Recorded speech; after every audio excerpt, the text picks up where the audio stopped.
The Guyana Business Journal and the Caribbean Policy Consortium presents Transforming Guyana.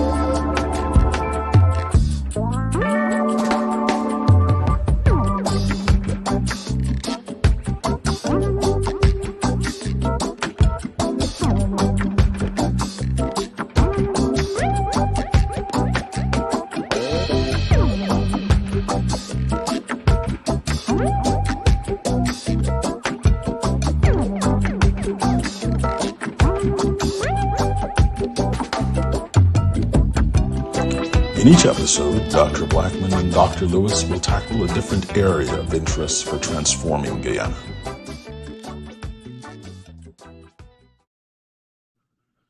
Good morning, colleagues, and welcome to episode 2 of Transforming Guyana. I am Terrence Blackman, Associate Professor of Mathematics, Medgar Evers College, and founder of the Guyana Business Journal.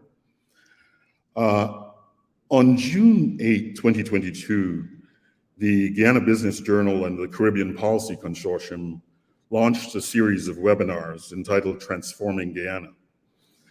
These webinars aim to bring experts and prominent voices from Guyana and the diaspora and around the world to discuss the impacts of Guyana's oil and gas development, aim to offer a nuanced look at the opportunities and the potential and pitfalls ahead for Guyana, explore strategies to maximize the positive impacts of oil revenues on Guyana's people and her future, while mitigating the risks that other countries have faced, and to identify promising roles that the diaspora could play in this transformation.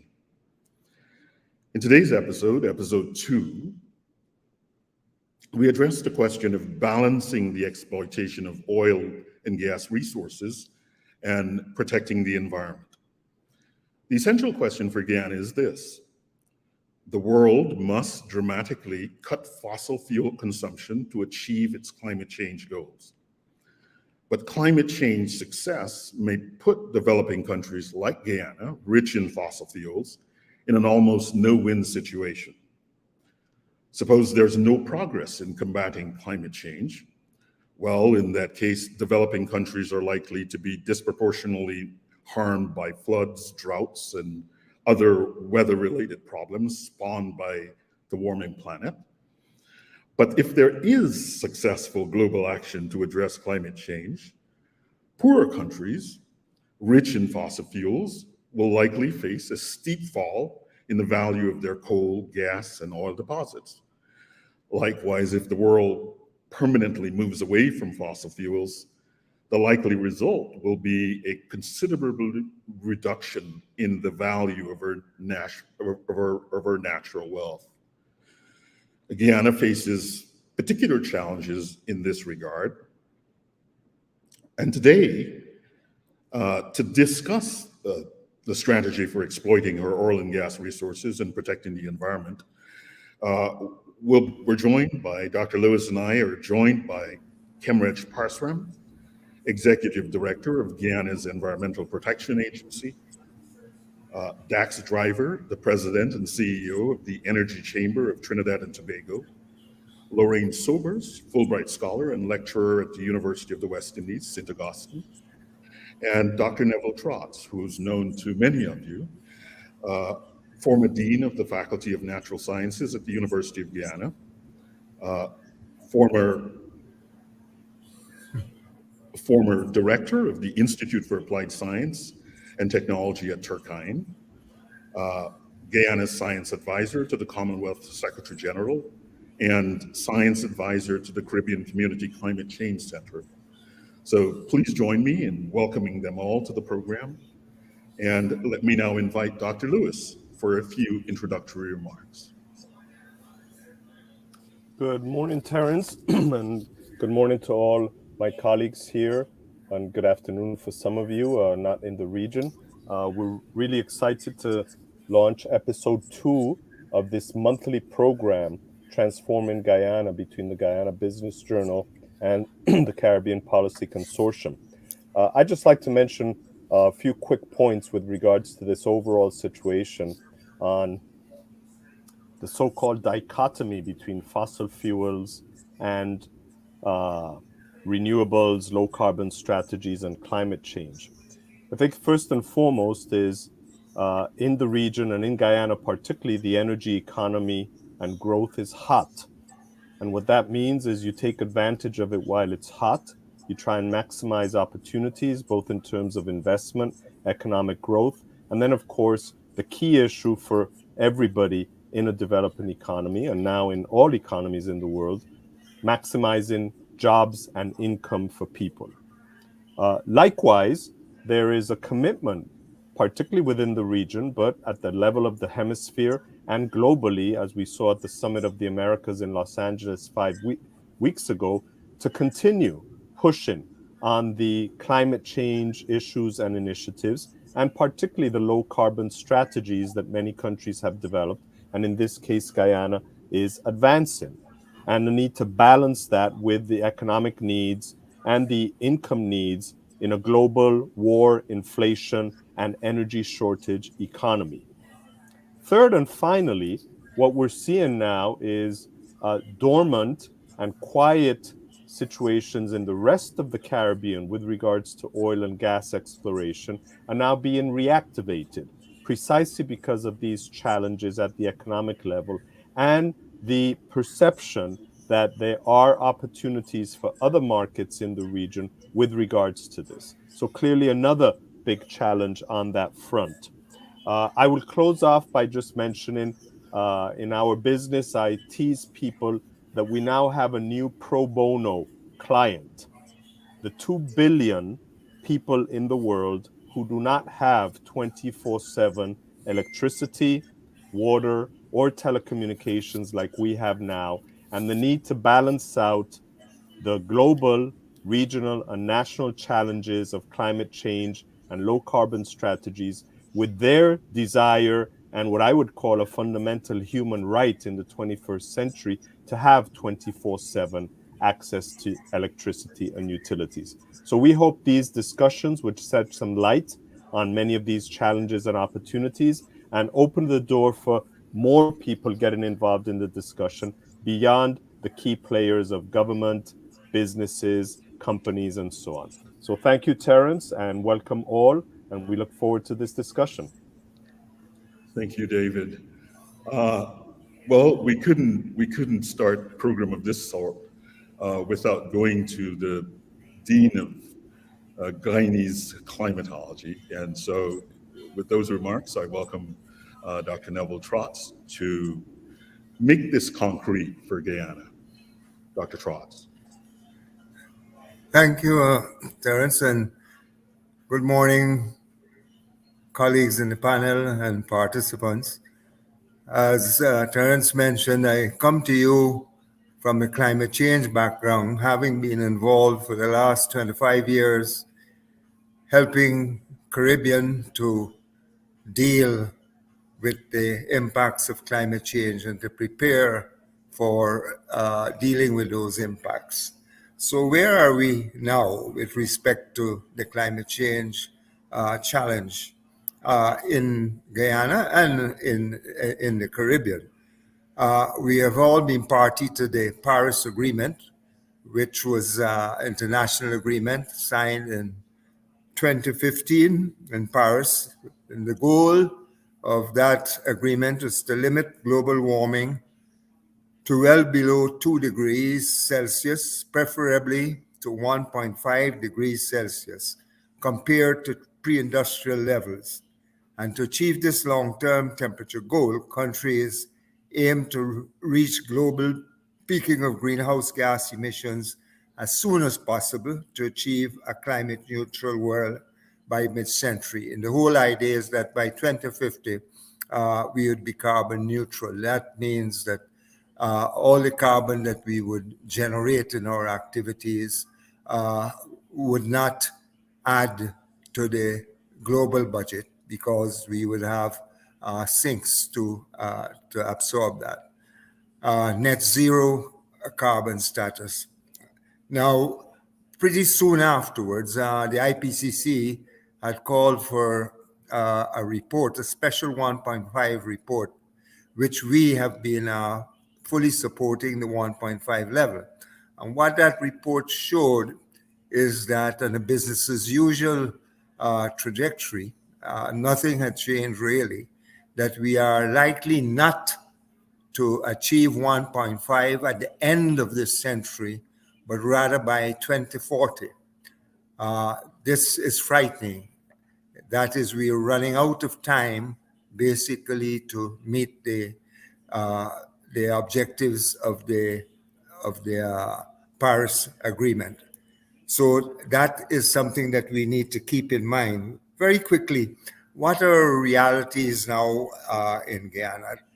At present, the rate we risk surpassing 1.5 by 2040. So let's keep that factor in mind. We are running out of time in which to phase out the fossil fuels, and in which to, for us, another important aspect, to adapt to climate change.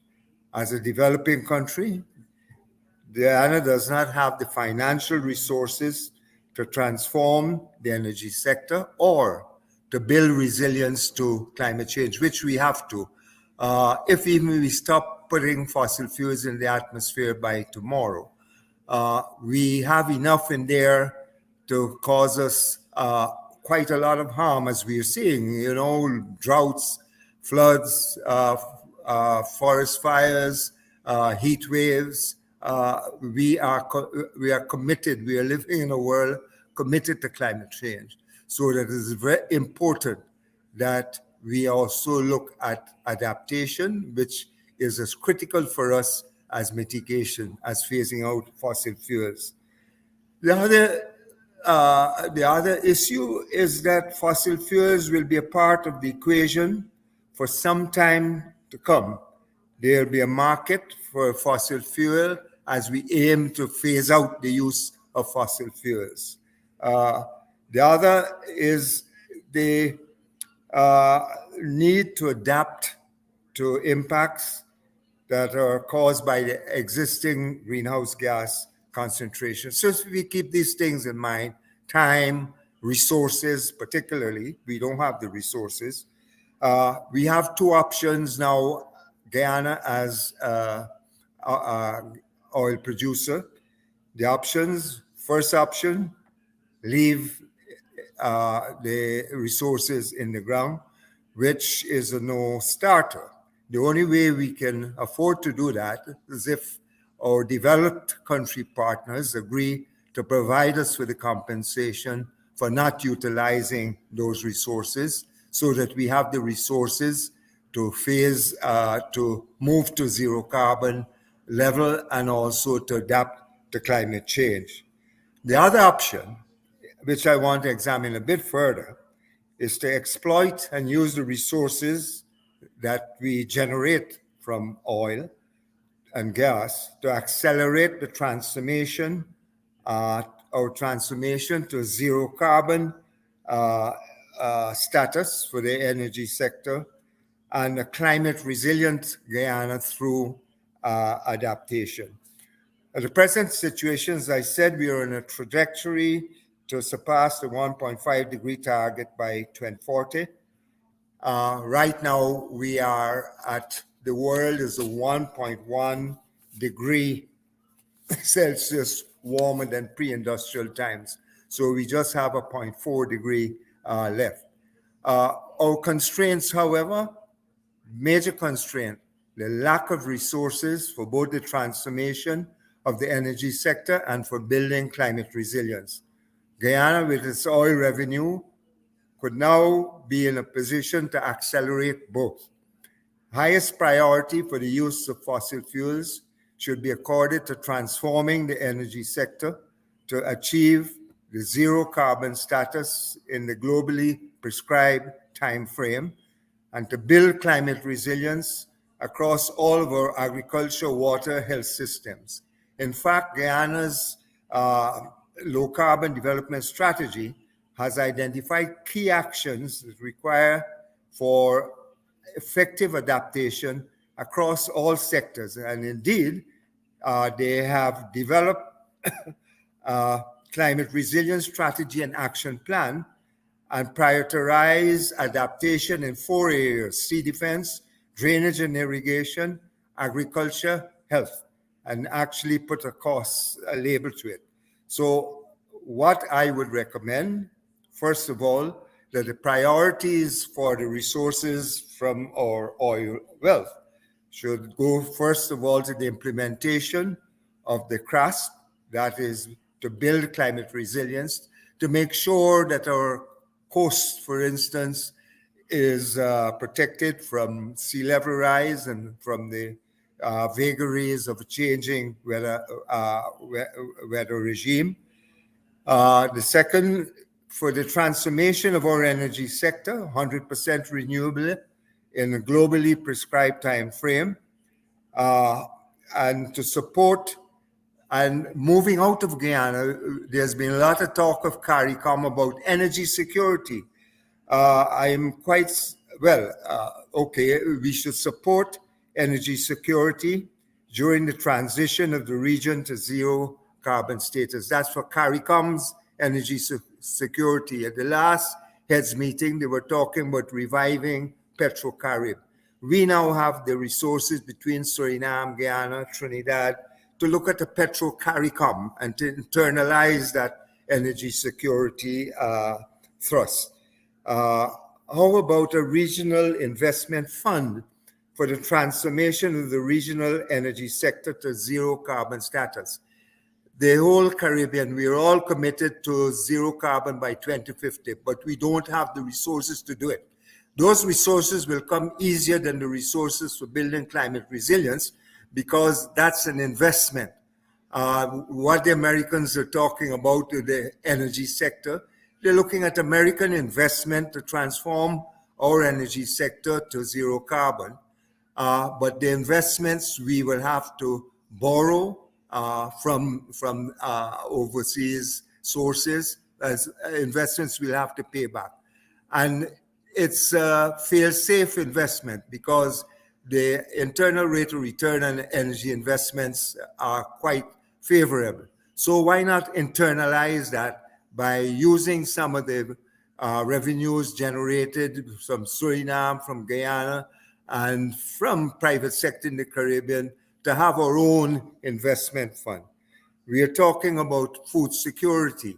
Why don't we look at taking the Trinidad facilities out of mothballs, particularly with food security, and making sure that the investments, the inputs that we need for the agricultural sector, the fertilizer, is in the Caribbean? Why don't we move at making that value chain, internalize the value chain, so that we generate the oil for the petrol for food, for energy security internally by using our resources, refining with the resources that we have. Similarly, for agriculture, doing the same thing. It's an opportunity for us to look internally at how these resources, Guyana, Suriname, Trinidad, could contribute to the Caribbean. Finally, I feel that way the oil economy of Guyana and Suriname would have contributed to the region's timely transition to a carbon neutral Caribbean that is well fortified to meet the challenges of a changing climate. Guyana and Suriname can demonstrate one way in which poor developing countries can face the paradox of being a fossil fuel producer and at the same time espousing the tenets of the Paris Agreement and the global imperative to achieve a zero carbon world by 2050. So we have an opportunity. Will we grasp it? That's the question. Thanks. Thank you, Dr. Truss. So I guess the person who is responsible for, at this moment, for whether or not we're going to be able to grasp that opportunity, the person whose mandate it is to facilitate, promote, facilitate, and coordinate effective, sustainable management of and protection of Guyana's natural resources is Mr. Kemraj Parsaram. And so tell us, Kemraj, how are you working on grasping this opportunity?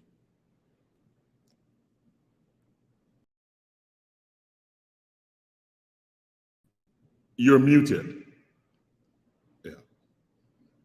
Yeah. Thank you, Dr. Blackman, for the opportunity. And good morning to my colleagues on the panel. And of course, good morning to the viewers and listeners of this program. Indeed, I have a very huge mandate to fulfill with the agency on which I am the executive director, which is the Environmental Protection Agency. And this agency, its mandate, as you mentioned, is to provide for the management, conservation, protection, and improvement of the environment, prevention and control of pollution, and sustainable use of natural resources. That's our broad mandate. But I want to say this, is that we believe that environment and development are not mutually exclusive. And as some probably would have you believe, that the Environmental Protection Agency is here to perhaps prevent development. That is not the case.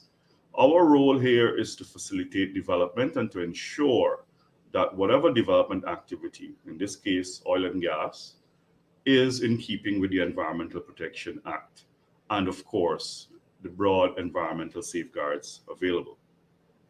Now, how do we do this? We do this through the regulatory framework, which is mainly the Environmental Protection Act, CAP 2005, and the associated regulations. It speaks to air quality, water quality management, noise, etc. And there are a suite of other regulations and acts of Parliament: the Petroleum Exploration Production Act, the Pesticides and Toxic Chemical Controls Board Act, and of course, international conventions and protocols that we are signatories to and obligated to ensure implementation here.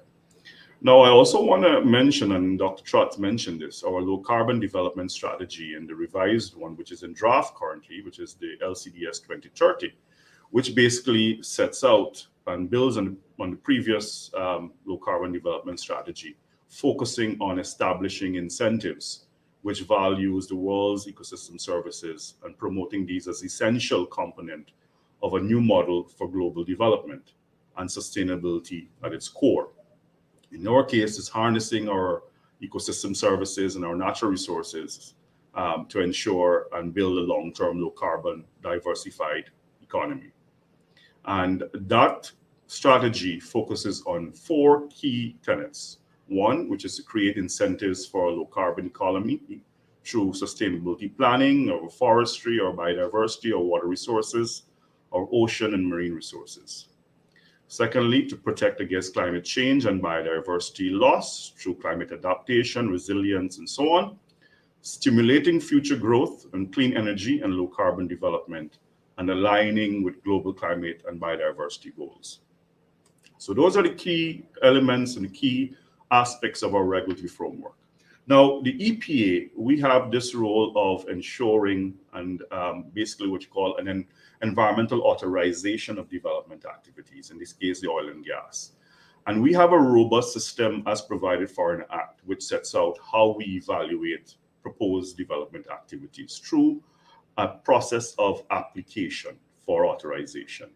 And in the case of oil and gas, we receive an application and it's provided for the act and a schedule for any activities that are responsible for harnessing mineral resources or forestry resources required to apply for an environmental authorization. Our act do not mandate environmental impact assessment. It is left to the agency as the competent authority to evaluate these projects based on the information provided and determine if an environmental impact assessment is required or not. And that is what we do. Now, in the oil and gas sector, and of our experience, majority of the production projects went and we required an environmental impact assessment, and that process was followed. Now, having gone through the environmental impact assessment process, which resulted in an environmental permit or an authorization of those activities, we ensure that there are adequate and some key safeguards in place. So, for example, we require that the available and best appropriate and best available technology are utilized in the development of the activity and in the operation of the activity. And we follow guidelines and supports from, for example, the American Petroleum Institute, the International Oil and Gas Producers, for example. Key thing, we require an oil spill response plan that must be audited and includes regular practical drills, for example. We require that safety case plans are provided to us before any well drilling and development occurs. We require some simple preventative aspects in terms of spills, such as a blowout preventer. We require a cap and stack. And as you can know from learning from Macondo and post-Macondo, a cap and stack was part of the new technology being used to prevent and to address and deal with spills in the event it occurs. And so we require cap and stack in country and, of course, maintaining additional subscriptions internationally. The important thing in terms of emissions, routine flaring is strictly prohibited. However, we provide for, in the case of upset conditions and special circumstances, an approval process and a request for approval to the EPA, which we then evaluate and determine if we shall grant flaring for a particular period. And if that approval is exceeded or the period that we set out, there is a tax imposition on the tons of carbon that is flared. Importantly, we also require, and we're developing this, we're not fully completed, but we require financial assurance, and in the form of an insurance by the company to cover its activities, both exploration as well as production. And then we're now developing the parent company guarantee. And now this is being informed by a worst case scenario spill and the estimate of the reasonable, credible cost for cleanup and well control. And in addition to all this, and one final key thing is our requirement for monitoring of the effects from this activity. And I want to mention that we have in place real-time monitoring capabilities, which we're building, so we can remotely monitor what's happening offshore. If there's a spill detection, if there's flaring, we can real-time see and evaluate the amount of flaring and identify if there are spills and so on. So this is how specifically we're dealing with the oil and gas sector here in Guyana. And of course, in terms of climate change, our flaring and the emissions, greenhouse gas emissions, the key thing here is routine flaring is strictly prohibited. Thank you. Thank you, Kamraj. There are a few questions that I want to ask, but I will withhold those until the very end. We've listened in some detail to, the real minutiae of what this job entails, and so I want to come back to this at some point later in the program. I want to introduce now Dr. Lorraine Sobers, who is coming to us from the University of West Indies and wrote recently a really nice piece called Finding the Balance, Lessons from Trinidad and Tobago. And so I thought we should take advantage of her expertise to, as you listen to Director Parsaram, give us some sense of how Trinidad and Tobago has sort of found the balance or lessons that can be learned in this context. Dr. Sobers. Thank you. Good morning. So what I'm going to look at is basically more the Guyana case and some of the options. I think Guyana has a very unique challenge and unique opportunities within the transition that is upon the world. So first and foremost, because this affects lives. It's not just words on paper. Guyana is susceptible to the anticipated and the current effects of climate change. For Guyana, we would think firstly of the sea level rise, as Dr. Truss mentioned. There's need for resilience there. The change in rainfall patterns, the flooding, and so on. We've seen the disasters. Some of us see it more than others, depending on where we live in the that affects food security, water security, housing, agriculture, business. It really is destructive to small island developing states, CARICOM states, and Guyana in particular. Climate models show that the current seawall is no match for what is anticipated. So the challenge, one of the major challenges is that we expect climatic events. There's a cost to this. Guyana and the small island developing states and Caribbean states are already paying for that.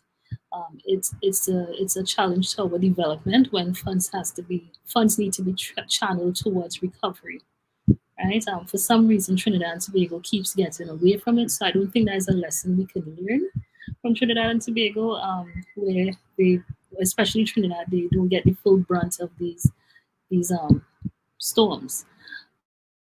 It very well could be a case of one step forward, two steps back, and it's really on the climate. So what has been there's been a call in addition to funding for mitigation and adaptation. We get that from the Green Climate Fund and a few others that is not as accessible as we would like. There needs to be some funding that is considered for recovery, right? Climatic events that are already happening. Now, Guyana, the question of this episode is: does Guyana have a right to produce oil and gas? Because on one hand, we have climate change, and on the other hand, we have activities that contribute to that. And on the third hand, if we have three hands, would be the action that Guyana is already taken to has taken to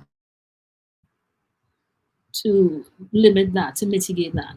So Guyana has been a long time champion of climate action, both in words, as the president often has several times represented to the Conference of the Parties meetings, and also on the ground. And so one of its pride and joy, of course, is the forest conservation policy. And it's a way that very few countries and gas can show that they have an overall negative sink, right? So there's that, but there's need to go a bit further, and there's opportunities to go further. I would suggest tracking the CO2 emissions per capita and having a cap for that, or keeping that definitely in sight. What has gone on Trinidad and Tobago's side is that we have switched 1960s, 1970s progressively to using natural gas for energy, for electricity generation, right? So that's all well and good, but there's carbon dioxide emissions that comes from that. And then we have the downstream development at the Point Lisas industrial estate. Now, at the time when Trinidad and Tobago switched from fuel oil to gas, that was a big, bold move, investing in the 56-inch pipeline, cross-country 56-inch pipeline. That was also a bold move, and it reduced the emissions of this country. However, now we are consistently the top 10 of CO2 emissions per capita. And with Guyana having a small population, that number could also be high. But then Guyana has these large sinks, these large sinks in the forest, with the standing forest and the low rate of deforestation.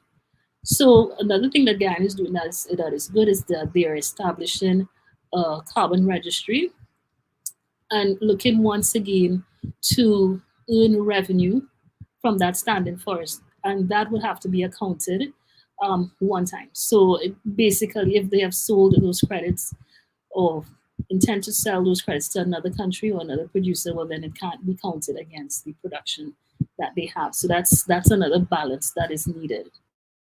Just looking at my notes here.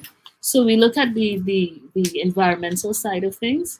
and what's going on with oil and gas production. Um, so Guyana is set to produce over 1 million barrels per day before the end of the decade, and that is just astonishing growth. The intention that is laid out in the low carbon development strategy for the country speaks to using renewable energy.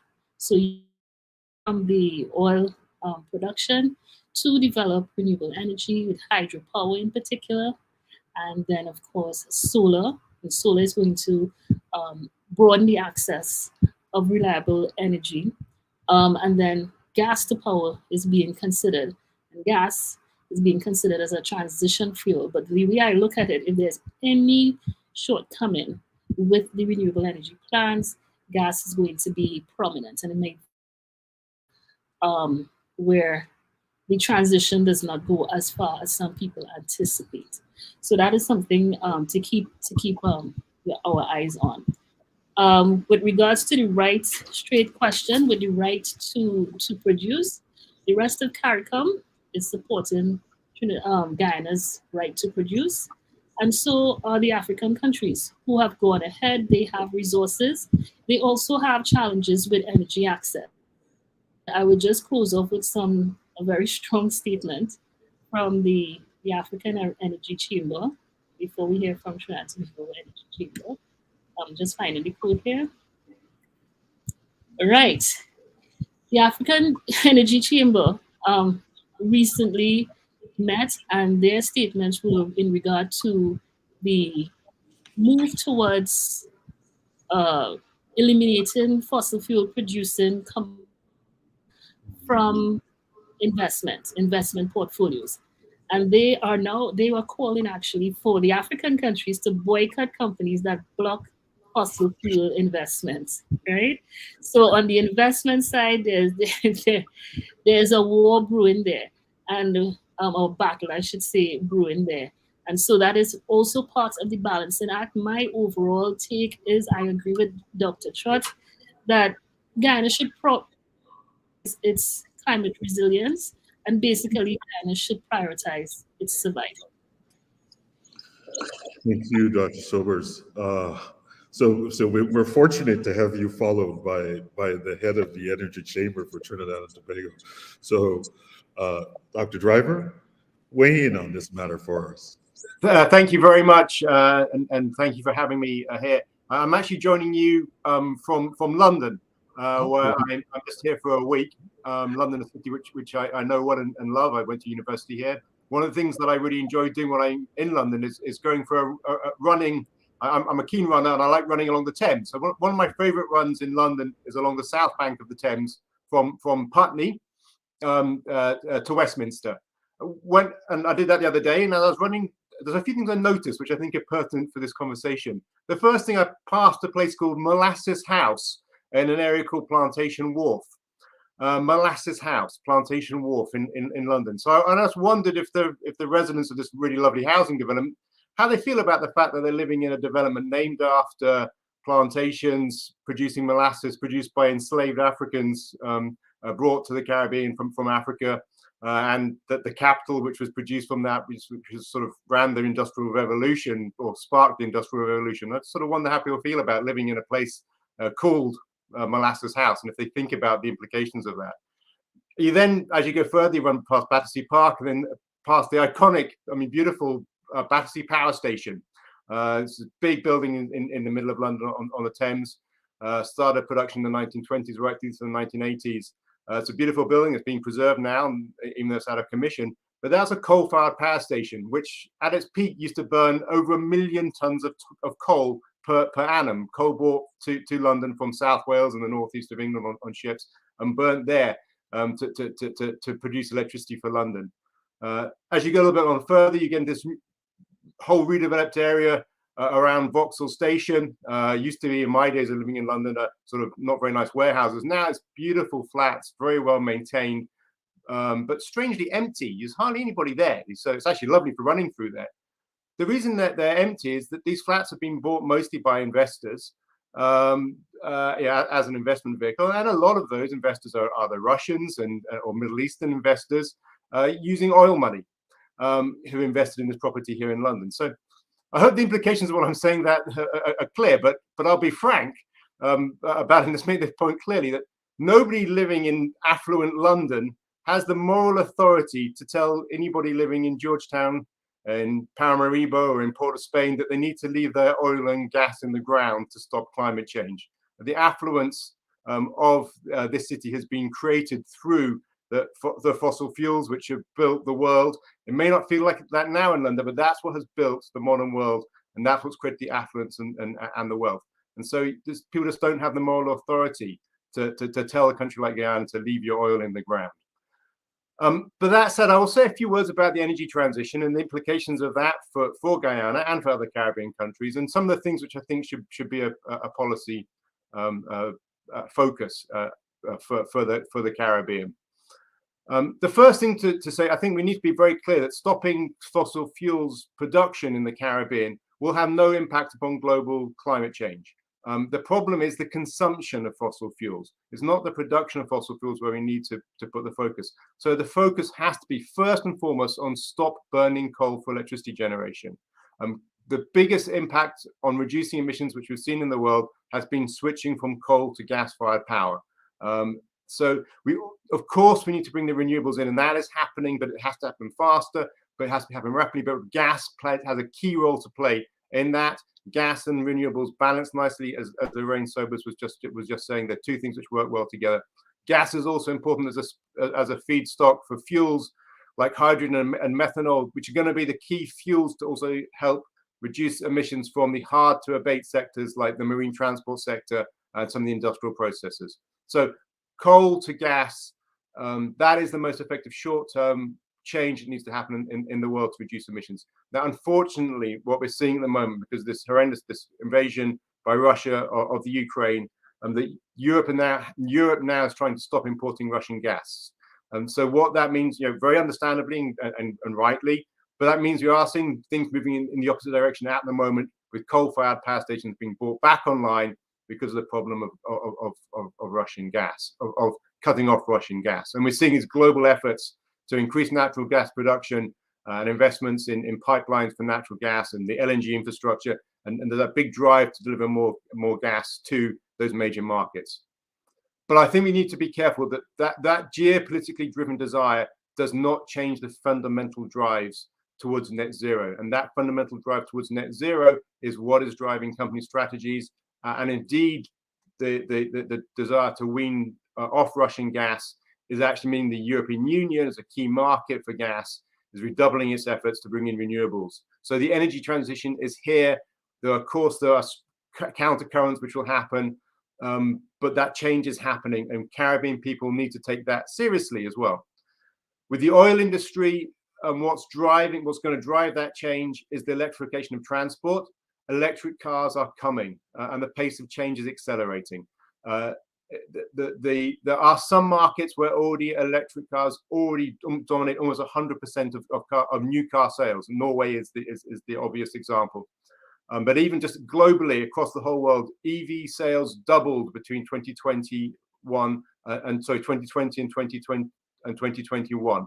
It started from a small base, but when you're doubling sales, we know that change is happening rapidly. So we are seeing EVs are going to be taking over. That erodes demand for oil long term. Yes, there will be internal combustion engines on the road for many decades to come, but don't miss that big change which is happening with electrification of transport. It's happening. The international oil companies, their long-term investment strategies are based upon that reality, and they're going to keep looking at that. So for countries like Guyana and Suriname, with these massive oil resources in place, and some of them being transitioned into reserves now and being produced, the priority has to be to fast track that development of those resources. Now, this is something which Guyana has done extremely well on since its first discovery. In fact, so it's a world leader in fast tracking its discoveries. So I think that key message of get your resources to market as quickly as you possibly can is just a key one that policymakers in the Caribbean need to take into account. Otherwise, you're going to be left with stranded assets that you can't monetize in the future. So there will be discovered oil resources around the world which will be left in the ground. Okay?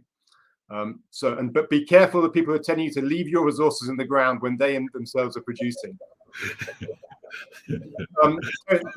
I had a few other points to make. I will just make them very quickly. I think you should go ahead and make them. Monitoring, reporting, verification stuff that Lorraine was talking about is really important. Guyana needs to invest in that. The other thing, measuring methane emissions, very important. I think that has to be part of it as you're bringing gas to shore. I'm just flicking through quickly here I think one of the things are just two final things I'd say for policy suggestions for Guyana, which other people may not have mentioned quite so much. One is, three of them. So the first one is that as you're bringing renewables on your grid, as you're bringing natural gas onto your grid, you also need to invest heavily in the grid itself. You need to have a really robust grid, which is able to bring those other forms of energy in. And demand for electricity is likely to be going up very rapidly in Guyana. As the GDP grows, the demand for electricity will go, and that countries have gotten themselves in problems with that in the past, Ghana being the key example. But so invest in the grid, make sure the grid itself is really resilient and able to take different forms of electricity. Make sure then also that you're continuing to push energy efficiency. We often focus on renewables, but the electricity, the electricity which you don't use is the most valuable electricity. And so put that big effort on energy efficiency. A lesson from Trinidad is when we had our boom in the 2000s, we built a lot of new buildings and we did not focus on energy efficiency. And so they're very inefficient buildings and they waste a lot of energy. So I think that's something which EPA and others in Guyana should focus on. Last point, subsidies, avoid subsidies. If you're putting them across the board, that just drives inefficiency, drives the wrong policy decisions. Subsidize getting electricity to the poorest houses, subsidize public transport. Don't subsidize across the board subsidies. That will get you in trouble, like we have found in Trinidad. So those are my key messages. I'll stop there. Thank you, Dax. David, can you kind of sum this up for us? Well, I think that would be way too much of a task, but I do want to add a few issues and then open for the comments from the rest of the panel, because I really think that's where the value added. I'm glad that Dax mentioned the issue of efficiency, because that's one of the points I wanted some feedback on in terms of the development of a reliable and sustainable grid and the situation with utilities, not only in Guyana, but anybody to comment on the rest of the Caribbean, where I know it's a challenge in some countries, and how to blend in this opportunity in terms of national, regional energy production in Guyana and the Caribbean, and then how we use that to build up that efficiency and resilience of the grid and many of our utilities. Tied to that, and I'm glad Dax mentioned the issue of electric vehicles and the role of electricity. But at the end of the day, in order to produce electric charging stations and so on, we need to produce power somewhere. So that balance, I think, is something that we never always discuss. And where does that power come from? Will it be able to be 100% solar, renewable source? Is there a transition period with fossil fuels? I'd be interested in comments on that. And then third, but not last, in one of our white paper webinars earlier this year, we discussed the opportunity for Guyana, but also for all of the Caribbean, to jump stages by being able to have access to the most advanced and modern and efficient energy technologies anywhere in the world. My dream is that in 10 years, Caribbean utilities could be the most efficient, technology advanced, and modern utilities in the world. Is that possible? Isn't that something we could take advantage of and use the technology transfer to bolster the commitment to low carbon strategies, to renewables, to the climate change goals? Because we do need utilities, and I know many of our utilities are very inefficient and produce too much carbon gases and too many emissions right now. Thank you. Thank you, David. So I noted I wanted to bring some questions. So first, perhaps going to Dr. Driver, the question was, how do you measure the rate at which, or how, and perhaps to Mr. Kemraj Parsram, how are we tracking how fast we're moving to renewables? Well, I can't really comment. I mean, there's Guyana government policy, so I think that Ken Wright would be better placed to offer some perspectives on that. I could offer some views, but I think it needs to be an official response first, I guess.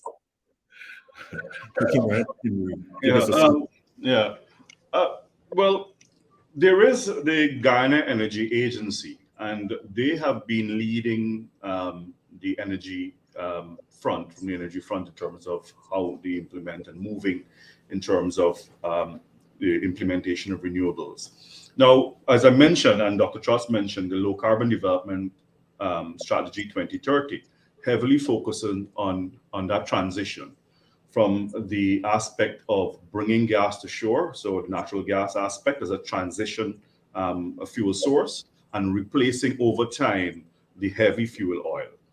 At the parallel, the GEA is promoting renewables in terms of wind, solar, and hydro. So there are several hydropower, small hydropower as well as large hydropower that they're looking to put into action. Of course, the low carbon development strategy is currently being finalized, and then we expect that the policy and the directions and how that will be fast tracked and developed further will be outlined in that strategy. Yeah. Can I say something? Can I? Sorry. Yes, Dr. Such, go ahead. Yeah, yes, just to assure Dax and David that these are issues that are very much on the regional agenda under the responsibility of SICRI, our regional center for renewable energy and energy efficiency. And they're working very closely with utilities and national energy organizations to ensure that these things are in place. If I could just perhaps a little sort of broad vision based upon on that about the work that SICRI is doing as well, and I think this is important for Guyana. There is a massive potential demand for electricity for renewable electricity in Trinidad and Tobago. So I would say for Guyana, put in your plans to produce as much as you can, but think about how you can get that electricity to Trinidad and Tobago. The reason why there's a huge demand for electricity in Trinidad and Tobago is that we have all of these ammonia plants now, which are producing ammonia from natural gas. There's a massive opportunity to produce ammonia from water with green hydrogen going into ammonia. There's massive demand for that in the world, fetches premium prices. We need the electrons. We need the green electrons to do that, to offset the natural gas now going in which we're now using to make it to ammonia. And you can also offset all the natural gas which is going to electricity in Trinidad as well. So if you can land renewable electricity in Trinidad at the right price point, there is a massive demand for it.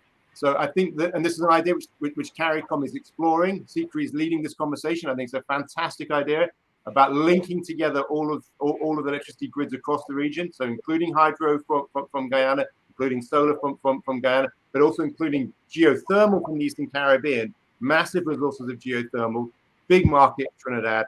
If we can make that together, that could be a really, really interesting and sort of transformational project.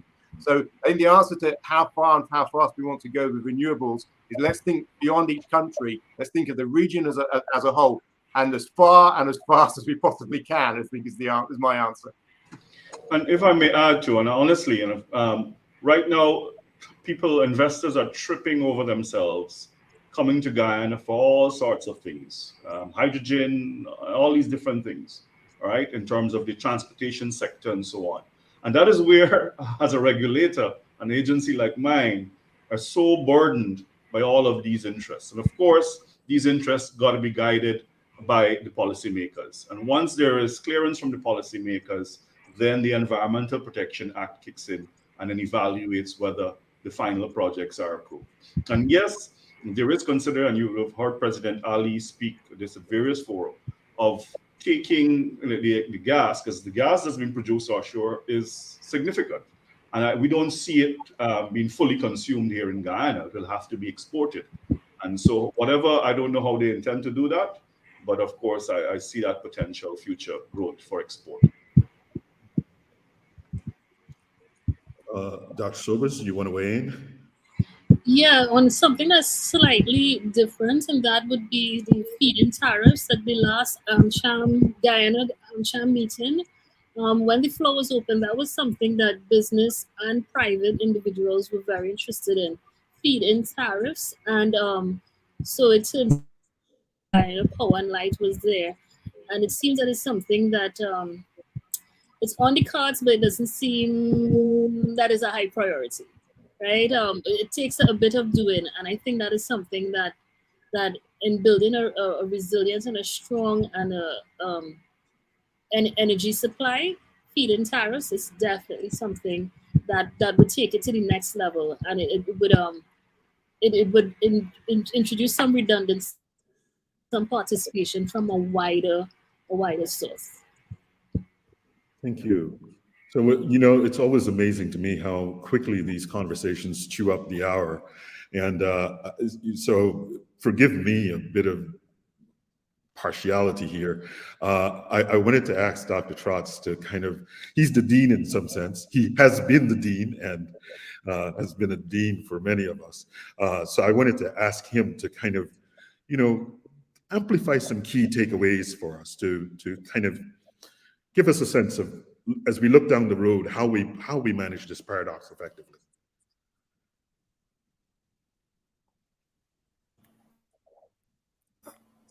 Well, as I said, one of our biggest constraints in addressing climate change issues, both on the mitigation side, which is about transforming the energy sector, which is critical for the Caribbean, and on the adaptation side, which is building resilience to the changes that we are already living with, is a question of resources.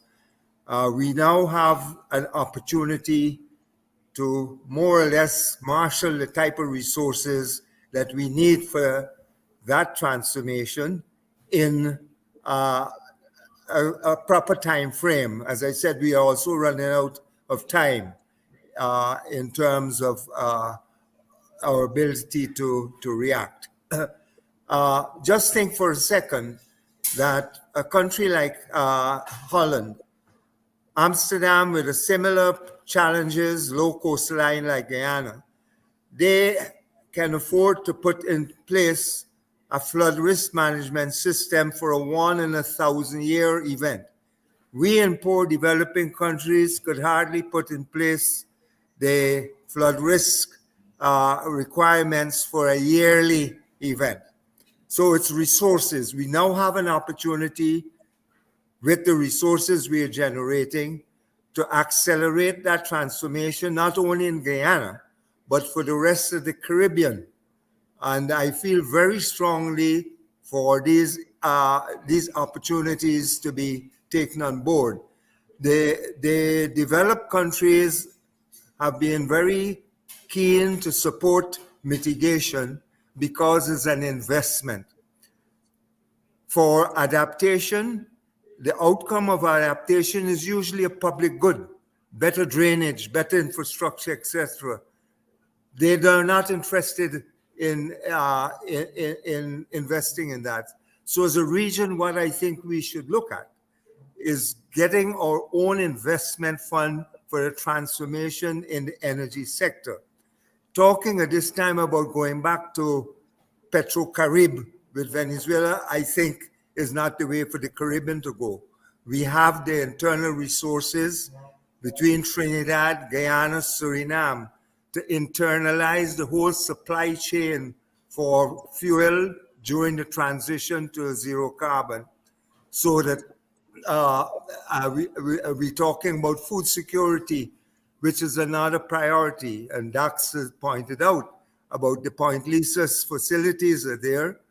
We can generate, we can produce all of the fertilizer inputs for food security in the Caribbean, bringing those facilities out of mothball.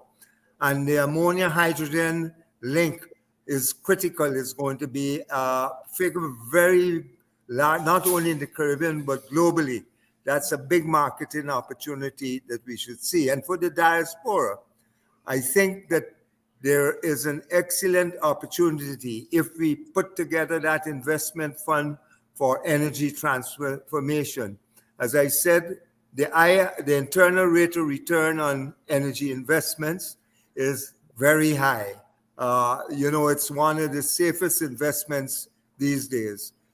Diaspora investment, along with the rest of the region in this sector, I think is one opportunity for diaspora basically to be part of this transformation. And I must end on a pet topic of mine. And we've been exploring years ago with Trinidad and Tobago about using their energy facilities with the silica sand deposits in Guyana, which are optical fiber purity, to basically produce pure silica, which is the basic building material for the photovoltaic industry. I think we should keep these things in mind. I think we have to be very ambitious. I think it's a tremendous opportunity.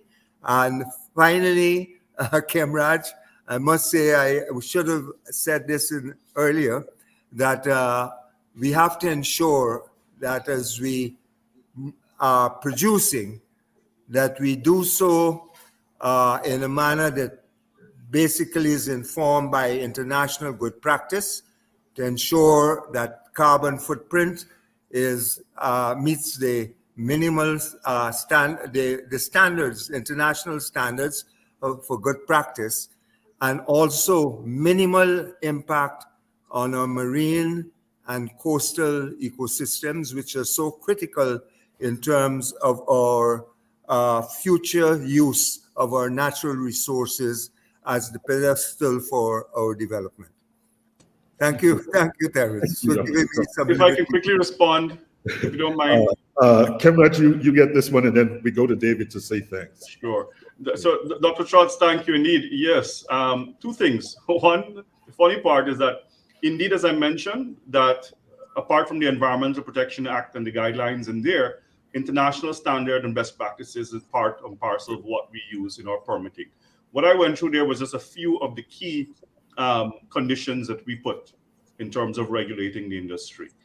There's a suite, and you can look at our permits, which are available online, to see the broad and specific measures that we put in place to regulate the sector.